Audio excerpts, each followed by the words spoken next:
Watch the game live and our past episodes on demand on the Pilipinas Live app for just 149 pesos a month. Available for download on Google Play or the App Store. Let's begin tonight's show. The UAAP women's basketball has begun, and already there were quite the upsets from opening day until just a few moments ago.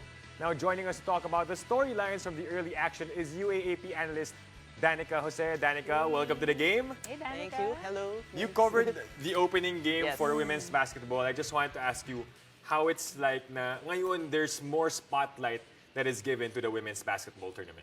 Actually, it's really a good opportunity for women's basketball in general to be recognized and at the same time have this platform, Pilipinas Live app, where a lot of fans, a lot of aspiring players can watch them to be on that stage, on that type of competitive level. All right, and speaking of aspiring players, LaSalle already tallied their second loss so far. Yeah. So, in the theme of upsets that Dit mentioned earlier, like if you were Coach Cholo, what is going on your mind right now? How are we turning things around in the next few games? Actually, I got the chance to talk to Coach Cholo night before the game, and he mentioned that he is really in a rebuilding process this season. So I don't think it's something that he should be worried about as early as the second game of the first round, mainly because there are a lot of teams who usually peaks in the second round or second part of the first round. So slowly, I think they're still trying to build momentum, and I don't think you can take away the fact that Coach Cholo is a well-experienced LaSalle coach. He's been part of the women's program for almost 7-8 years already. He also has this championship experience already, being part of the finals appearance, being part of the Final Four contender. So I don't think he should be worried at all. And of course, it's just going to be back to the drawing board as usual, preparing for the next game. Yeah, Z, you're right. No? I'm also curious how Coach Cholo is feeling right now. But I wanted to ask Danica kasi LaSalle, they lost twice lang last season in the eliminations. But yun na nga sabi ni Z, dalawa na yung talo nila this time. Were you surprised that it came in the hands of FEU and Ateneo pa? Actually, I was surprised because FEU only had 2 wins last round. So they placed in 7th last season. And it was a surprise to everyone, on a good note, of course, that Coach Bert Flores was able to prepare his team well. They were able to be ready with the defensive system of Coach Cholo. And of course, it also translated on the offensive end. They were really making their shots from beyond the arc. I think they were able to shoot 11 threes that game. So it was almost a perfect game. It was also a statement win for FEU that time na we're different from last season na parang we can be the underdogs already.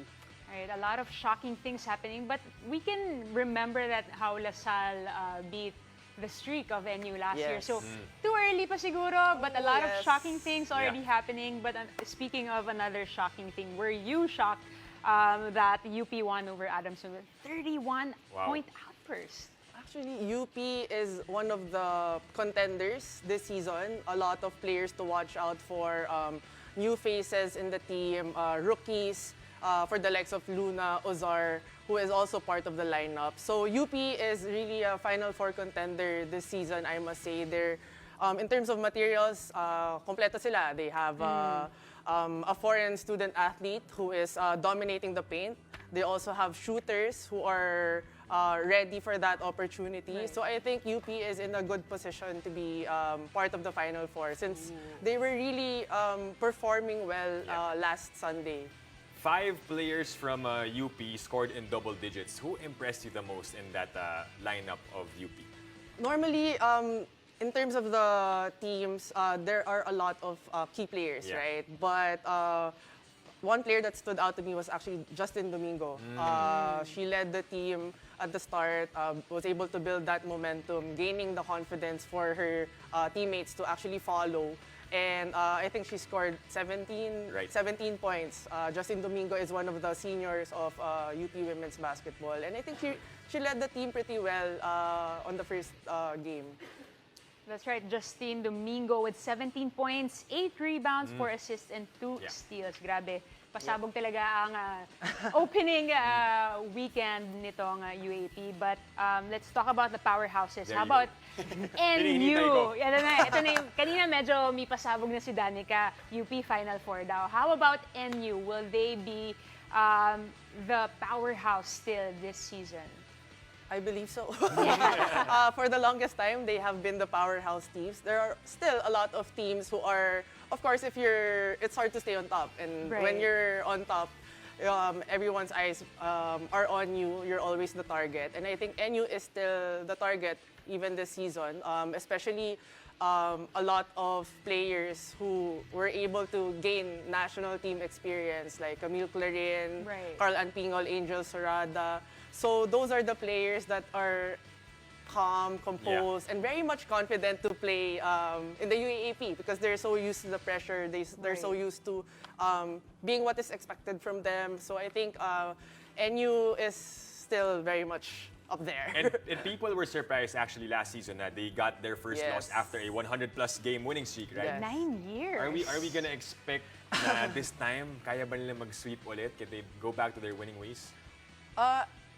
Possible, but for NU, I don't think that's the main objective. Their main objective, obviously, just like any other team, is to win another championship, the 8th straight championship this season. So I think that NU is still in a good position, very good position this season. Right. So meron tayong tinatawag na bagong fast talk. Instead of hot takes, we're actually calling this too early takes. Too early. By 2 Danica. games pa lang eh. 2 game days, 3 game days. So Maaga pa. medyo maaga pa. Mag-alternate kami ni Zian asking you these questions. goodness. But Okay. your takes lang. Okay. No need to I'm nervous. go too deep into it. Okay. I think the players are watching. Baka hinihintay nila yung sagot nila. All right, so first one is, who do you think has MVP potential? Ooh, MVP wow. potential for the past 2 games, I think, would be the foreign student athlete from FEU. That's Josie Caputo, scoring double figures, very dominant player to watch out for this season. All right, next up, who is the breakout star of the season? There were a lot of breakout stars last season, but I think another player to watch out for this season, making her rookie debut, is Luna Ozark of UP. So she played for the Gilas women's team as well. Okay. So very excited, looking forward to seeing her play for the UAP. No sweat so far, finally. Grabe. Who is this Bilis. year's... Parang early Fast talk Parang talaga. ready si Danica sa mga sagot. Who is this year's underdog that's making the Final Four? Ooh, I would have to go with UP. So I think UP would be a great Final Four contender this season. I think enough said with that 31-point win Yes. against Adamson, right? And that's all the time we have. But thank you so much. Thank you, Danica.